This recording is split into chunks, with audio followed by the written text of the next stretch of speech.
So it's occurred to me, I've done 1,500 miles on the BMW i19 40 years edition, and I haven't done any kind of review on it of any significance yet. I don't normally like to do these kind of reviews without getting decent miles on the bike. I can't stand these ones where people just jump on them, take it for a quick ride, and that's it. They know everything about the bike, because that's just not the reality of owning one. So I've had 1 year on it now. I've done 1,500 miles, all sorts of different terrain, good weather, bad weather. I've got a background of GS Adventures, I've had a Royal Enfield Himalayan, I've had a Motor Guzzi V85 TT, I've posted various bits and pieces on all of those. So it cost me about 12 grand in 2022. It's a 2021 bike that had hardly any miles on it when I bought it, and the guy before me had also stuck a load of extras on the bike, as you tend to do with these BMWs. So I'm going to take you through the various bits and pieces on the bike and give you my thoughts.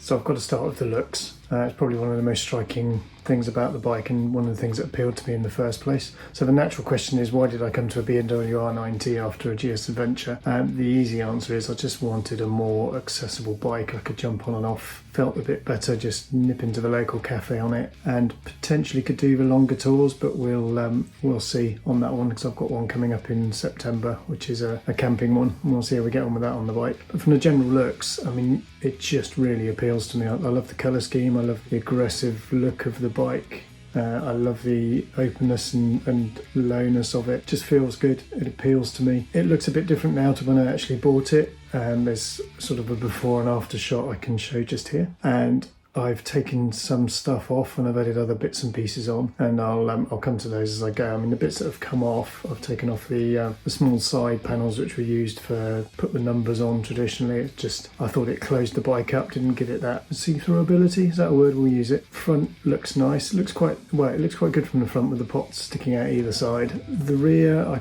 probably end up doing a few bits and pieces to that once I'm out of warranty, but not yet. And the sides, I mean, I hate the snorkel. I'll come on to that in a bit when we look at the changes I've made to it, more specifically on the accessories. I also sold, it had a Wunderlich comfort seat that came with it. And the original seat, I put the original seat back on and sold the comfort seat. If I'm perfectly honest, I couldn't tell too much of a difference between the two, and I much prefer the look of the GS yellow seat.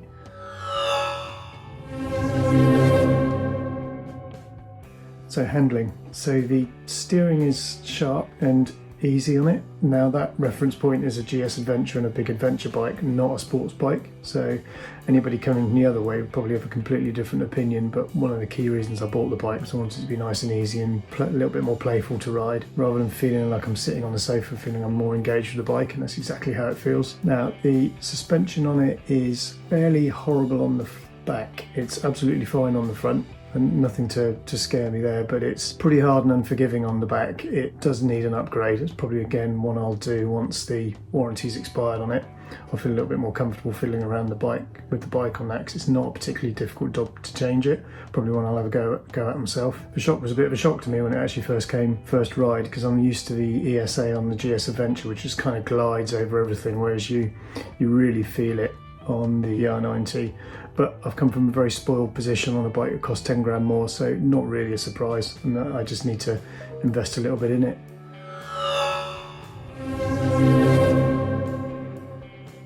Okay, so looking at the ergonomics of the thing, the dashboard is exactly what I wanted. It's really simple. The TFT on the GS is a bit of a beast of an information machine. I mean, it's fantastic. It's got everything you absolutely need there, and actually nothing you really need unless something's actually going wrong with the bike. I mean, all you really need when you're riding is the speedo. But let's get beyond that, because it's a whole different debate. I mean, there is a certain irony I appreciate in what I say, because I've taken the TFT away, and then immediately replaced that with a Garmin XT or the CarPlay. That's a different video which I'll be coming on to later in the season. So I mean, the dashboard on it is great. It does everything I need. It's nice and easy. There's no gear shift, no gear indicator. That's probably the only bit that I kind of miss. You know, any biker that's ridden the bike for any sense of time can know which gear they're in. The seat is pretty comfortable. I've done all day 2 hour, 3 hour seats in the saddle without feeling I can't move at the end of it. Had a lot worse, put it that way. Riding position's good, although it's not a normal riding position on this bike, because you'll see that it's got handlebar risers on it, which were installed from the guy before me, and it's also got lowered pegs on it as well, which again were from the guy before me, so it's a much more comfortable seating position than probably it originally was. I think the guy before me was about 6'5" and I'm 6'1", so it does feel very comfortable to ride, but I can't say that's going to be the norm. Wind protection.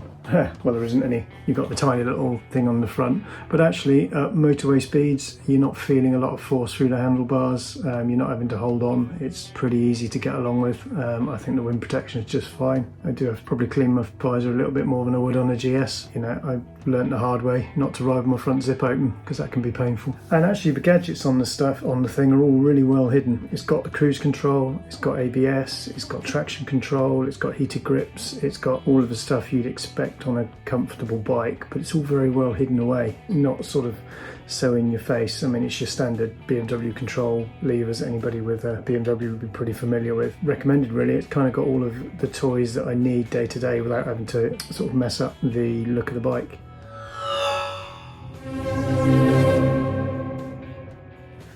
Okay, the engine's an easy one because this engine's been around for donkey's years on this bike. I mean, I had it on my original 2008 GS. I think it's hardly been reworked since then. So it's super reliable. It's got the power I need. You know, it's over 100 brake horsepower, so that's plenty for what you need on a relatively light bike compared to something like a GS. I do miss the lack of a quick shifter. I did enjoy that on the GS's, so you can really make pace when you need to. And it's not something I look to retrofit, but it's just something I slightly miss. The exhaust I love because it came with the twin Akrapovic, however you want to say it. I love the exhaust note on it. It's really nice. It's sweet. I'm going to have a listen. I mean, you will find it's just as much overtaken by the air intake noise because you get the whooshing from the front, which can be a little bit of a detriment to the sound of the exhaust, but you don't notice it when you're at speed. The servicing's a bit of a mild pain on this one, as the tank needs to come off for the air filter, which is actually more complex than the GS in some respects. And the other thing I have noticed on it, and this might get corrected at the first service in a couple of weeks' time, is there's surging on the throttle when if you just pull away before the engine's had time to come down in revs, you can get some quite nasty surging forward on the throttle. It almost seems like built-in raising of the revs kind of argues with the throttle of the bike, and it can be a little bit pulley and surprising.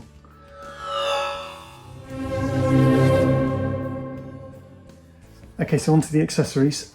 So I've got some stuff came with it. The yellow engine bars came with the bike. I kind of like them. I'm not sure if I would have gone with yellow or black. I might have gone for black just because I'm a little bit more conservative, but now the yellow's on there, it kind of appeals to me. It's a personal thing.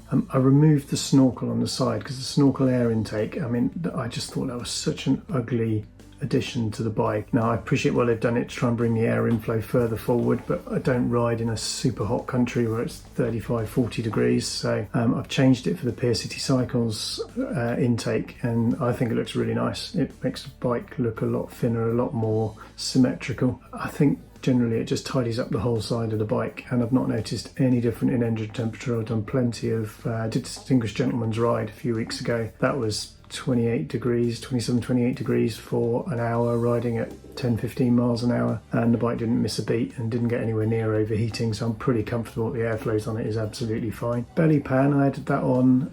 It was a fairly cheap AliExpress. Didn't really add it on for looks so much as a bit of protection underneath, just in case. There's general bling all around the bike. It's the little bits and pieces, you know, it's the old throttle covers, and then I've got some milled tops for the clutch and brake fluids. The only other bit I've added on is the Garmin XT, which is on there at the moment. However, I have ordered an Apple CarPlay equivalent, so I'm going to be testing the two back to back to see which way I prefer to go. Similar size thing. My feeling is the CarPlay stuff might give me more on the bike and more of what I'm used to and be easier to use, but that remains to be tested.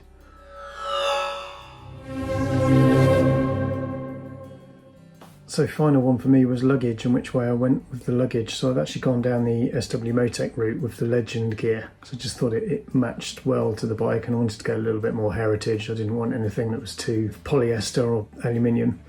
So I've gone with the Legend gear, and it's a magnetic tank bag, which is great. So it's heavenly having a magnetic tank bag on a metal tank compared to all the adapter rings and bits you have to fit on the old ones. The rear, I've gone with a Touratech tail pack, which fitted pretty well and just happens to be in the same colours, the yellow and black. But I've also got a larger SW Motec, the big throw across luggage, if I need that for the longer camping type trips. And then I've got the side, I've only put it on one side, and it's for the day-to-day whizzing to work and stuff, so it's all I need really to cover me for luggage. It's all waterproof, it'll all do the job, and I don't tend to be leaving it for long periods unsupervised.